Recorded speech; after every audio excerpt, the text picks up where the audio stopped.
Alors bonjour à tous, dans cette nouvelle vidéo nous allons voir comment changer un filtre à gasoil sur une voiture sans permis moteur Kubota.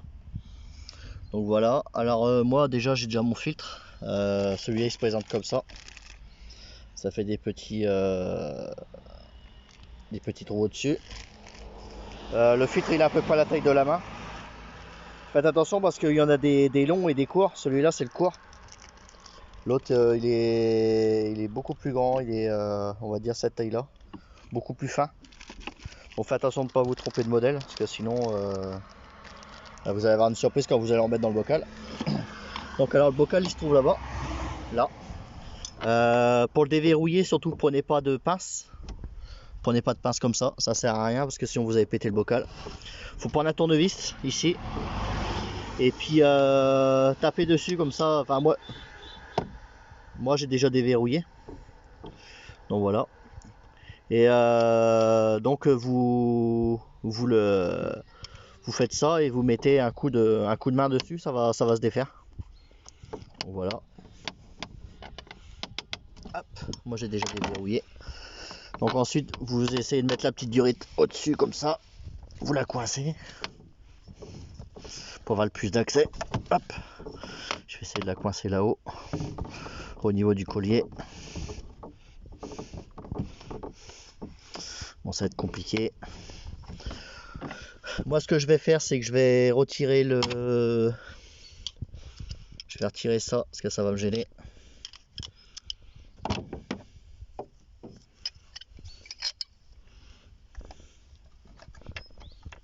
Bon, je vais poser mon téléphone. Voilà.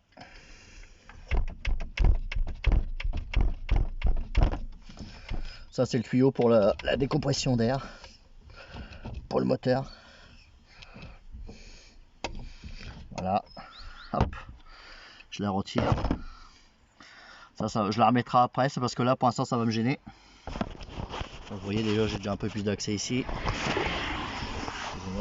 Voilà. Voilà. Ensuite je le dévisse. Ça se dévisse côté moteur, comme ça, dans ce sens là. Voilà. Après faites attention de ne pas le mettre sur du béton ciré parce qu'il va y avoir du gazole qui va couler. Donc voilà. Hop.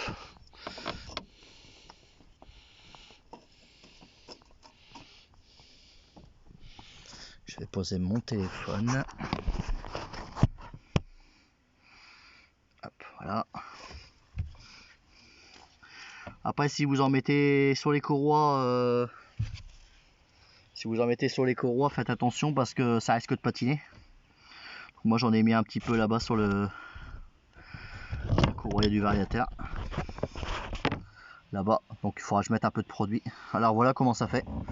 C'est pris dans une petite cloche. Voilà. Attendez, je vais m'essuyer les mains. Voilà. Alors ensuite le produit vous le mettez dans un truc. Bon, le bocal il est dégueulasse, il faut que je nettoie. Le petit joint, par contre vous voyez dans l'état qu'il est le filtre, il est tout noir. Donc là il était bon à changer. Je sais plus tous les combien de kilomètres ça change. Je vous redirai ça dans les commentaires. Donc voilà. Bon, c'est un petit peu compliqué pour prendre une vidéo tout seul, donc je vais essayer de poser comme il faut. Voilà. Et je sais pas pourquoi ça veut pas faire le point. Alors voilà. Attendez, je vais passer le truc dessus. Il y a peut-être trop de lumière. Donc alors vous voyez la différence entre là puis là. Donc j'avais des problèmes de démarrage. Donc là dans une autre vidéo, le même jour, j'ai réglé les cams qui avaient à l'intérieur de ça. Donc ça va pas y faire de mal. Donc là, le bocal, je vais y mettre un petit coup de chiffon.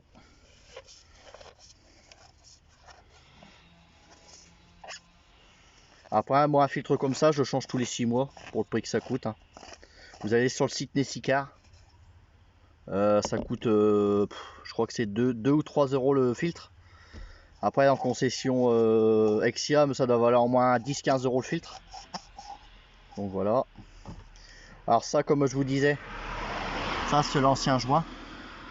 Donc bon, ça a du mal à faire le point, mais là il a pris un coup, il a pris un petit coup. Donc là j'en remets un neuf. Normalement vous pouvez réutiliser le même, mais le mien il a un coup. Donc ensuite vous le mettez à l'intérieur comme ça,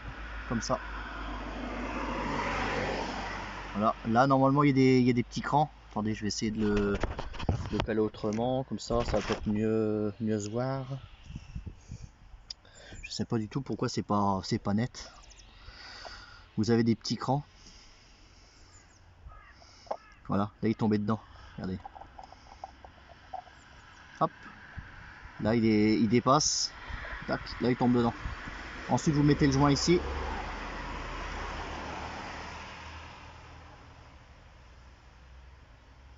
Hop, vous mettez le joint ici à l'intérieur. Hop là. Voilà, comme ça. Bien, ensuite vous revissez par en dessous. Voilà. Le mieux c'est de mettre un peu de gasoil dedans pour le réamorcer, mais j'en ai pas. Après pour les réaligner, pas de clé, tout à la main.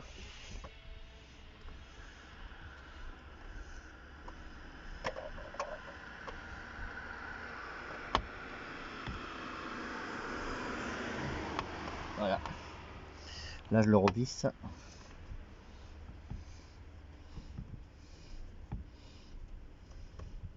Comme je vous ai bien dit tout à l'heure, surtout pas de pince. Donc en fait je remets un petit coup de tournevis, bien sûr à la main.